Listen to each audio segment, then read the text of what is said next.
لە پایتەختەوە دەنگەکان دەگەن و کاریگەریەکانیش دروست دەبن.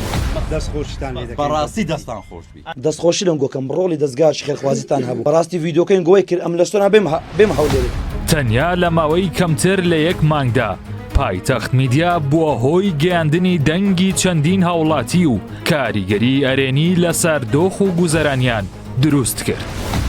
هەر لە سەختی ژیانی منداڵە تەمەن 13 ساڵانەکەوە تا کەمپەینی کڕینی خانوو بۆ هونەرمەند سەباح حوسێن، هەروەها گەڕانەوەی 2 ماتۆرسگیری دزراوی 2 هاوڵاتی بۆیان و دابینکردنی کرێی خانووی 6 مانگی بنەماڵەیەکی هەژار نمونەی ئەو کاریگەریانەی پایتەخت میدیایە کە بە یارمەتی و هاوکاری ئێوە دروستی کردو. بۆچی خوێندنی خۆت تەواو نەکرد؟ لە بەخاتر خوشکوداکم با محتاج دەست نامەردان نەبوو. دوایەوەی ئەم منداڵە 13 ساڵانە لێدوانی بۆ پایتەخت میدیادا وتی بەهۆی سەختی ژیانەوە ناتوانم بخوێنم و ناچارم خەرجی بنەماڵەکەم دابین بکەم. وەزیری پەروەردە لە ڕێگەی پایتەختەوە ئاگادار کرایەوە وتی دەستخۆشیتان لێ دەکەین و هاوکاری ئەو منداڵە و بنەماڵەکەشی دەکەین. تقریبا $3 ماخ کردەوە. دەرەجەیەک پایتەخت میدیا لەگە ڕێزم یەکەم ڕۆژ پایتەخت میدیا هاتەک نەموت کاکە ئاگات لە فلانی گوتم بەسەر ئەو چاوی ئاگام لێ و لە نێزیش ئاگام لێ و ئەنگۆش پەیامەکەتان سەر چاوە. پایتەخت لە نوێترین نمونەی گەیاندنی دەنگدا بووە هۆیەوەی کۆمەڵێک کەس و کەسایەتی کۆ ببنەوە و کەمپەینێک بۆ هونەرمەند سەباح حوسێن بەڕێوە ببن تاوەکو بتوانێت خانوویەک بکڕێت و لەو دۆخە دژوارەی ژیانی ڕزگاری بێت.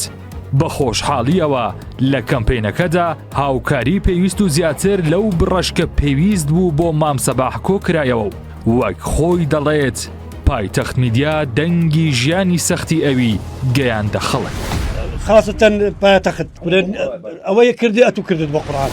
ئامانە جیالەوەی هەر لە ڕێگەی پایتەختەوە 2 ماتۆرسکیل کە دزرا بوون دۆزرانەوە و توانرا یەکێکیان بۆ خاوەنەکەی بگەڕێنرێتەوە و دیسان بە هاوکاری خەڵکی خۆشەویستی کوردستان و کاریگەری گەیاندنی پایتەخت میدیا کرێخانووی 6 مانگ بۆ بنەماڵەیەکی هەژار و کەم دەرامەت دابین کرا.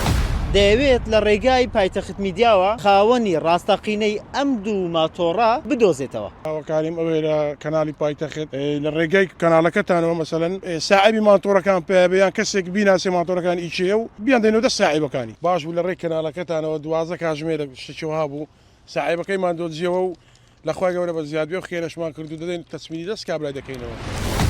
هەرچۆنێک بێت ئێستا جیالەوەی پایتەخت میدیا هەرک و چالاکیەکانی خۆی بەڕێوە دەبات و هەواڵ و زانیاری ڕاست و دروست بە خێرایی دەگەینێتەوە هاوکات بۆتە شوێنێکی باوەڕپێکرا و بۆ خێرخوازان و ئەو کەسانەی لە خەمی خەڵکدان ئەوان بە متمانەوە لە پایتەخت دەڕوان و ئامادەی هەموو جۆرە پشتیوانیەکی ئەو کەسانن کە پێداویستیان هەیە و ژیانیان قورسە. لەگەڵ پایتەخت میدیا جیاوازیەکان دروست دەبن و دەبنە هۆی کاریگەری ئەرێنی و شوێندانەر.